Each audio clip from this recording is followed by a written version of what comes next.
오늘 말씀 제목이 그는 흥하여야 하겠고 나는 쇠하여야 하리라 입니다. 오늘 말씀 읽을 때도 그는 흥하여야 하겠고 나는 쇠하여야 하리라 이 말씀 읽으면서 우리의 마음속에는 그렇습니다. 맞습니다. 이런 고백이 나왔지만 어떻게 보면 세례 요한은 참 쉽지 않은 고백과 대답이다라고 볼 수가 있습니다. 이 말의 의미는 예수님의 영향력은 점점 더 커져야 되고 자신의 영향력은 더 줄어들어야 된다라는 말입니다. 이 타락한 이스라엘에게 회개의 메시지를 선포하고 세례를 베풀었던 요한, 그리고 바리새인과 서기관들을 향해서도 거침없이 하나님의 말씀을 증거했고, 또한 헤롯 왕을 향해서도 정의를 외쳤던, 그의 부도덕함을 지적하고 회개 메시지를 선포했던 인물이 바로 세례 요한입니다. 당시 이스라엘의 영향력 1위라고 하면 바로 이 세례 요한이라고 해도 과언이 아닐 정도로 당시의 세례 요한의 영향력은 대단했을 것입니다. 또 나이도 한 30 정도, 30 정도 됐으니까 이제 끝나는 것이 아니라 이제 더 쭉쭉 뻗어나가야 되는, 계속해서 흥해야 되는 이제 그런 상황입니다. 그렇기 때문에 이 말을 듣는 세례 요한의 제자들은 다소 충격적인 발언이 아닐 수가 없었을 것입니다. 이제 그렇다면 우리가 생각했을 때는 우리가 믿음으로, 우리 이미 다 알고 있기 때문에 그냥 편안하게 믿음으로 아멘 했지만, 과연 세례 요한의 마음은 어떤 마음으로 이 말을 했을지가 궁금해집니다. 세례 요한의 제자가 와서 이렇게 보고합니다. 세례 요한이 증언했던 세상 죄를 지고 가는 하나님의 어린 양이라고 했던 그 예수님이 요단강 근처에서 세례를 베풀고 있다라는 겁니다. 세례는 실상 제자들이 베푼 것인데 제자가 보고할 때는 예수님께서 세례를 베풀었다라고 이렇게 보고하고 있는 것입니다. 예수님께 모이는 것은 당연하죠. 이미 세례 요한이 세상 죄를 지고 가는 하나님의 어린 양이다라고 증언했고 세례도 줬기 때문에 그것은 뭐 당연한 일이라고 볼 수도 있습니다. 근데 문제는 사람들이 이제는 예수님께로 다 갔다는 데 있습니다. 예수님께서 찬란하게 솟아나는 그런 라이징 선, 그런 태양과 같은 그런 존재였다면 이제 세례 요한은 지는 해와 같은 이제 그런 존재가 돼 버리고 마는 겁니다. 그러면서 이제 세례 요한뿐만 아니라 세례 요한을 따랐던 그 제자들이 있던 그 세례 요한의 공동체도 상당히 위기에 처해 있는 그런 상황이다라고 볼 수가 있는 것입니다. 그런 상황 가운데서 세례 요한이 그는 궁하여야 하겠고 나는 쇠하여야 하리라 하는 이 말이 참 충격적으로 다가왔을 것입니다. 세례 요한의 대답을 한번 같이 보겠습니다. 27절과 28절 말씀입니다. 요한이 대답하여 이르되 만일 하늘에서 주신 바 아니면 사람이 아무것도 받을 수 없느니라. 내가 말한 바 나는 그리스도가 아니요 그의 앞에 보내심을 받은 것을 증언하는 너희니라. 아멘. 하나님께서 주시지 않으면 사람은 아무것도 받을 수 없다라고 이렇게 말하고 있는데, 이것은 바로 이 일은 하나님께서 허락하신 일이고 하나님께로부터 비롯된 일이라는 겁니다. 예수님께서, 또 예수님과 함께 있던 그 제자들이 대중적인 인기몰이를 한 것이 아니라 하나님께서 허락하신 일들이기 때문에 이것은 철저하게 하나님의 섭리 가운데 벌어진 일이라고 이야기하고 있습니다. 그러면서 그는 여전히 자신의 정체성을 분명히 말하고 있죠. 그는 주의 길을 예비하는 자, 자신은 그리스도가 아니라고 그렇게 말하고 있습니다. 그럼에도 불구하고 이 세례 요한은 그것이 하나님의 섭리 가운데 진행되어지는 일이었고 하나님께서 허락하신 일이었다 할지라도 그냥 우리의 시각에서 본다면, 인간적으로 본다면 그리 달가운 일은 아닐 수도 있을 것 같다라는 생각을 해봅니다. 우리 그런 말이 있죠. 어떤 사람이 아침에 눈을 떠보니까 유명해져 있었다. 그런 말이 있는데, 세례 요한은 광야에서 훈련을 받았던 사람입니다. 메뚜기와 석청을 먹고 그렇게 경건하게 하나님께서 원하시는 그런 삶을 살았고 또 하나님의 사명을 잘 감당했었는데 이제 그는 오히려 더 이렇게 하나님 앞에 더 놀랍게 쓰여지고 사람들의 그 관심과 그 이목이 더 자신에게 집중되어져야 됐을 텐데 이제 자신은 쇠어야 된다라고 그렇게 말을 하고 있는 그 입장에서는 어찌 보면 그 깊은 속에서는 낙심이 될 수도 있고 좌절도 될 수도 있고 나에게 돌아온 것, 내가 하나님의 사명을 감당했는데 나에게 돌아오는 것은 아무것도 없는 것인가? 여기가 끝인가? 라는 그런 마음, 극단적으로 표현한다면 필요할 때 마음껏 쓰다가 필요 없을 때 버린다는 그 토사구팽이라는 말 알고 계시죠? 토사구팽 당하는 것은 아닌가라는 그런 느낌도 들어설 수도 있을 것입니다. 이것은 우리가 어디까지나 인간적으로 본다면 그렇게 볼 수 있는 상황인데요. 그래도 우리가 이 두 절의 고백을 통해서 그래도 미루어 짐작할 수 있는 것은 역시 세례 요한은 믿음의 사람으로서 하나님께서 택한 사람으로서 하나님의 섭리를 인정하고 자신의 정체성을 분명히 알고 있었기에 우리라면 가졌을 법한 그런 어떤 낙심이나 좌절이나 그런 어떤 극단적인 그런 마음들은 들지 않았을 것이다라고 미루어 짐작할 수가 있습니다. 좀 더 구체적으로 그의 마음을 알 수 있는 대목이 29절과 30절 말씀에서 이어지고 있습니다. 우리 같이 읽으시죠. 신부를 취하는 자는 신랑이나 서서 신랑의 음성을 듣는 친구가 크게 기뻐하나니 나는 이러한 기쁨으로 충만하였노라. 그는 흥하여야 하겠고 나는 쇠하여야 하리라 하니라. 아멘.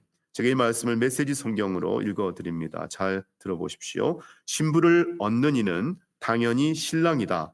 그리고 들러리가 되어 신랑 곁에서 그가 하는 말을 모두 듣는 신랑의 친구는 참으로 행복하다.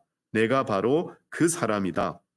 이제 결혼식이 끝나고 행복한 결혼 생활이 시작될 것을 잘 아는 신랑의 친구가 어떻게 질투할 수 있겠느냐? 그래서 내 잔이 넘쳐 흐르는 것이다. 지금은 그분이 중앙무대로 나오시고 나는 가장자리로 비켜나가야 할 순간이다. 아멘. 자신이 그리스도가 아니라는 그 표현을 자신은 신랑이 아니다라고 그렇게 표현하고 있습니다. 신랑의 참 좋은 친구는 어떤 친구입니까? 친구의 그 행복한 결혼을 진심으로 축복하고 함께 기뻐하는 것이 진정한 친구일 텐데 세례 요한은 많은 백성들을 주님께로 인도하는 그런 사명을 받은 사람이었습니다. 근데 그런 사람이 어떻게 일을 감당했는지 우리 26절 말씀도 다시 한번 읽어보겠습니다. 시작. 그들이 요한에게 가서 이르되 랍비여 선생님과 함께 요단강 저편에 있던 이 곧 선생님이 증언하시던 이가 세례를 베풀매 사람이 다 그에게로 가더이다. 아멘. 일부 사람들도 아니고 많은 사람들도 아니고 다 그랬습니다.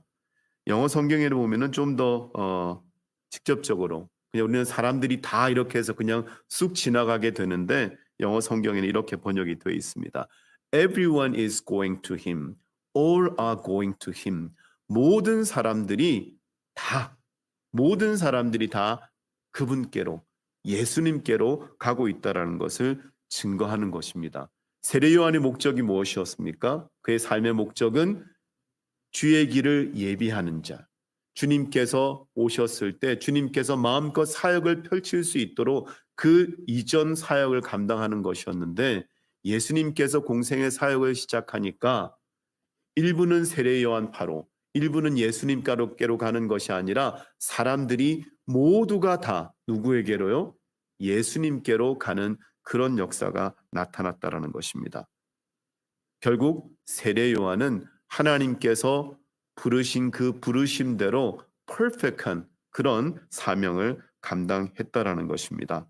그러면서 그가 고백했던 것이 그는 흥해야 하겠고 나는 쇠하여야 하겠다. 그렇게 얘기를 했는데 그 앞에 보니까 그 신랑의 친구의 기쁨은 크게 기뻐하고 또 어떻게 되어 있습니까? 기쁨이 충만하다라고 했습니다. 자신은 너무 기쁘다라는 겁니다. 크게 기쁜 것이 그것도 기쁨으로 충만하다라는 거죠. 그래서 그가 고백했던 그는 흥하여야 하겠고 나는 쇠하여야 하리라는 그 고백은 낙심에 찬 것도 아니고 어쩔 수 없이 그냥 숙명적으로 받아들인 것도 아니고 기쁨에 찬 드디어 하나님의 일들을 온전히 감당하고 하나님의 아들이 이 땅에서의 사역을 온전히 하실 수 있는 준비가 됐습니다라는 그런 감사의 고백, 그런 은혜의 고백이라고 저는 믿습니다. 자신이 감당한 그 사역도 큰 사역이지만 자신이 아닌 주님께서 이제 중앙 무대에서 주님께서 스포트라이트를 받으면서 사역해야 했기에 자신은 비록 지는 해가 되어도 괜찮다라는 거죠. 주님께서 온전히 집중 받으실 수 있는 주님께서 영광 받으시는 그런 것이 자신에게는 더 기쁨이고 자신에게는 더 감사라는 모습을 오늘 그의 고백에서 발견하게 됩니다. 우리도 주님 앞에 이런 삶을 살아야 될 줄로 믿습니다. 우리가 믿음의 생활을 하게 될 때 뭐가 잘 되거나 누군가의 부러움을 사게 될 경우에 그것이 하나님께로 비롯되었음을 믿습니다. 아멘. 왜냐하면 하나님께서 주시지 않으면 사람이 아무것도 받을 수 없다라고 오늘 말씀에서 우리는 확인했습니다. 그랬기 때문에 그것이 나의 영광으로 돌리게 되면 그건 하나님 앞에 정말 안타까운 모습입니다. 그것을 하나님께로 돌리는 그런 믿음의 삶을 살아갈 수 있기를 예수 그리스도 이름으로 축복합니다. 또한 우리가 잘 되고 내가 원하는 대로 풀려지는 그런 것 삶 외에도 우리의 삶 자체가 우리와 함께하는 이들에게 존경을 받는 그러한 삶을 살아갈 수 있기를 예수 그리스도 이름으로 축복합니다. 초대교회 성도들이 온 백성의 칭송을 받았던 것처럼 우리 주빌리 교회 모든 성도들은 주변 분들에게 또 가족에게 인정받으시고 칭찬받으실 수 있는 그래서 존경받을 수 있는 그런 분들 다 될 수 있기를 예수 그리스도 이름으로 축복합니다. 그랬을 때 그분들이 우리에게 집중하는 것이 아니라 우리가 그렇게 되도록 만들어주신 그 하나님을 바라봐서 하나님의 사람들로 온전히 변화되어지는 역사가 나타날 수 있기를 예수 그리스도 이름으로 축복합니다.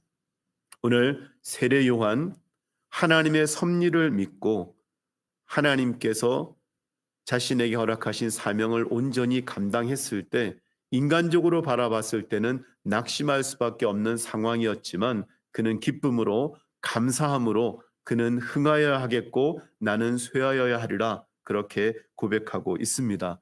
우리의 삶에서도 이러한 고백이 나타나기 위해서는 우리의 삶 가운데서도 하나님의 섭리를 온전히 깨닫는 것이 필요하다라는 사실입니다. 그래서 우리가 하나님의 말씀에 귀를 기울여야 하고 우리가 하나님의 말씀을 읽고 묵상하고 무엇보다 그 말씀을 붙들고 기도하는 우리가 되어야 될 줄로 믿습니다. 그렇게 할 때 하나님께서 우리의 상황에 필요한 말씀들을 우리에게 허락해 주실 것이고 그 말씀이 우리의 상황에 적용되도록 깨닫게 해 주셔서 낙심천만한 상황 가운데서도 낙심하는 것이 아니라 우리는 기뻐할 수 있고요. 범사에 감사할 수 있고 신실하게 하나님을 따라서 믿음의 삶을 계속해 나갈 줄로 믿습니다.